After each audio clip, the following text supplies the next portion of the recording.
आज का जो टॉपिक है वो है एक्टिनाइड। वैसे मैंने इस टॉपिक को पढ़ाया है, लेकिन आज मैं फिर से इसको नेमोनिक्स के थ्रू इसे कैसे याद करते हैं एक डिफरेंट तरीके से मैं बताऊंगा।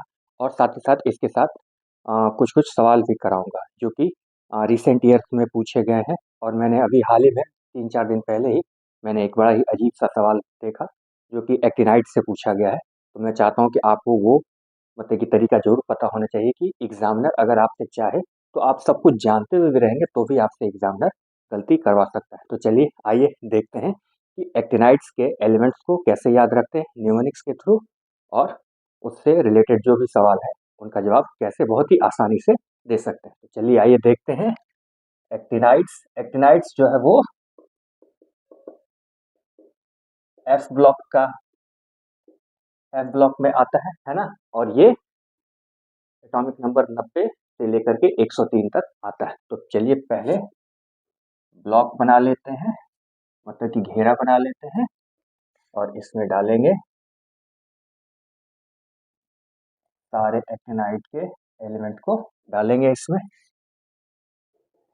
तो ये 1, 2, 3, 4, 5, 6, 7, 8, 9, 10, 11, 12 और 13, यानी कि ये 90, 91, 92, 93, 94, 95, 96, 97, 98, 99, 100, 1, 2, और आप इसको एक और ले लीजिए, है ना।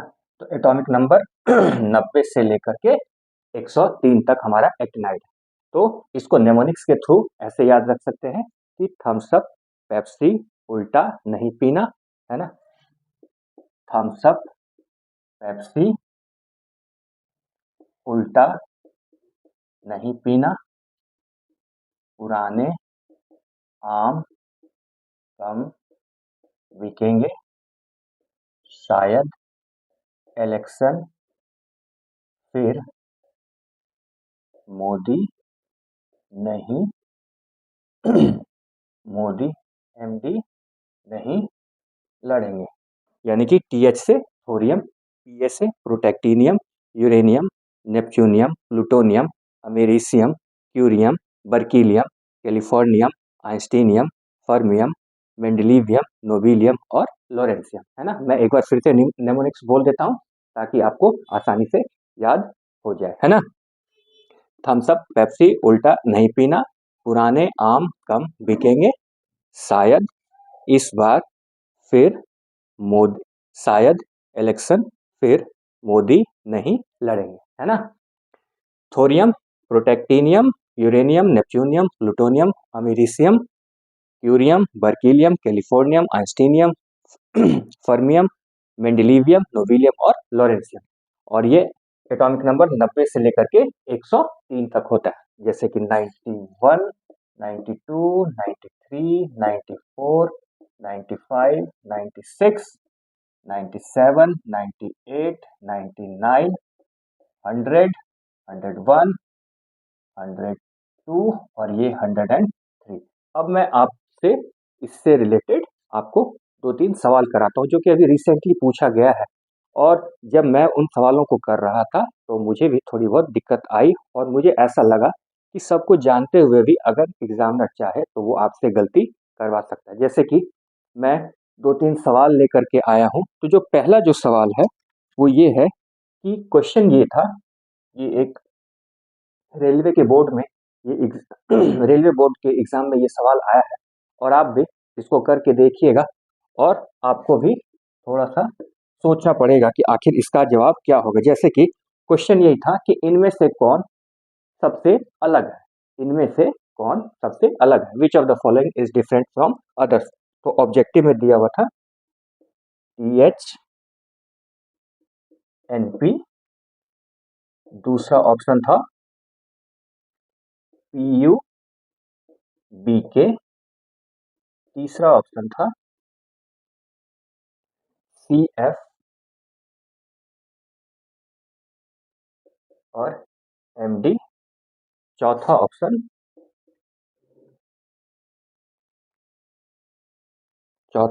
था FR और LR और पांचवा ऑप्शन था UTM। आप देख रहे होंगे कि ये सारे के सारे एलिमेंट जो है वो एक्टिनाइड के ही हैं, है ना। लेकिन इसी में क्वेश्चन पूछा गया था कि ये जो भी पांच जो ऑप्शन दिए गए हैं कि विच of the following from the others, यानी कि ये जो पांचों ऑप्शन है इनमें से सबसे अलग कौन सा है। आप अगर काफी दिमाग लगाएंगे तब जा करके आपको इसका आंसर मिलेगा। मैं चाहता हूँ कि आप वीडियो पॉज करके इसका जवाब ढूंढने की जरूर कोशिश करें। आपने वीडियो पॉज किया तो चलिए अब आपने इसका जवाब उत्तर दे दिया होगा। अब चलिए आइए मैं और आप दोनों मिल करके देखते हैं कि इसका जवाब क्या होगा। देखिए TH मतलब कि थोरियम और NP का मतलब नेपच्यूनियम, है ना। और PU का मतलब प्लूटोनियम, BK का मतलब बर्कीलियम, CF कैलिफोर्नियम, MD मेंडेलिवियम, FR और LR, FR फ्रोमियम और LR लॉरेंसियम, और U से यूरेनियम और CM से क्यूरियम, है ना। तो देखिए वैसे तो ये सारे के सारे एक्टिनाइड हैं, लेकिन यहाँ पर जो सबसे अलग बात है वो ये कि थोरियम और नेपच्यूनियम, थोरियम यहाँ है और नेपच्यूनियम यहाँ है, यानी कि इस दोनों के बीच में दो एलिमेंट है ना। अगर आप इस ऑप्शन की बात करें तो प्लूटोनियम और बर्कीलियम, प्लूटोनियम और बर्कीलियम इन दोनों के बीच भी दो एलिमेंट है। यहाँ अगर बात करें तो कैलिफोर्नियम और मेंडेलिवियम, कैलिफोर्नियम और मेंडेलिवियम इस दोनों के बीच में भी दो एलिमेंट है ना। यानी कि अभी तक ये जो तीनों ऑप्शन मिले हैं इन तीनों में के बीच में दो दो एलिमेंट है। अगर यहाँ आए फर्मियम और लॉरेंसियम, फर्मियम और लॉरेंसियम इस दोनों के बीच में भी दो एलिमेंट है। अगर यहाँ बात करें तो यूरेनियम और क्यूरियम, यानी कि ये है यूरेनियम और यहाँ है क्यूरियम, तो इस दोनों के बीच में तीन एलिमेंट है। इस वजह से ये वाला बाकी चारों से अलग है ना। ये काफी अलग तरीके का क्वेश्चन था। तो मैं बस यही कहना चाह रहा हूँ कि इस क्वेश्चन ने साफ इस तरह से साबित किया कि अगर एग्जामिनर चाहे तो वो आपसे गलती करवा सकता है। आपको ये सारा चीज याद भी रहेगा तो भी आप एग्जाम में हड़बड़ी में गलत कर सकते हैं ना। इसी प्रकार से मैं एक और क्वेश्चन कराता हूँ। ये बहुत ही हाई लेवल का क्वेश्चन था। मैं आपको एक और क्वेश्चन देता हूँ करने के लिए, और मैं फिर से चाहूंगा कि आप वीडियो पॉज करके उस क्वेश्चन का जवाब देने की जरूर कोशिश करें। तो अगला जो सवाल जो मैं लेकर के आया हूँ वो ये कि ऑप्शन दिया हुआ है यहाँ पर, फिर यही था कि इनमें से कौन सबसे अलग है, which of the following is different from the others. और ऑप्शन था पहला ऑप्शन TH यानी कि थोरियम, दूसरा ऑप्शन AM यानी कि अमेरिसियम, तीसरा ऑप्शन CM यानी कि क्यूरियम, चौथा ऑप्शन FM यानी कि फर्मियम, और पांचवा ऑप्शन था LR यानी कि लॉरेंसियम। मैं चाहता हूं कि वीडियो को पॉज करके आप इसका जवाब देने का कोशिश जरूर कीजिए। ये भी थोड़ा सा भारी है, थोड़ा सा घुमा करके एग्जामिनर ने पूछा है।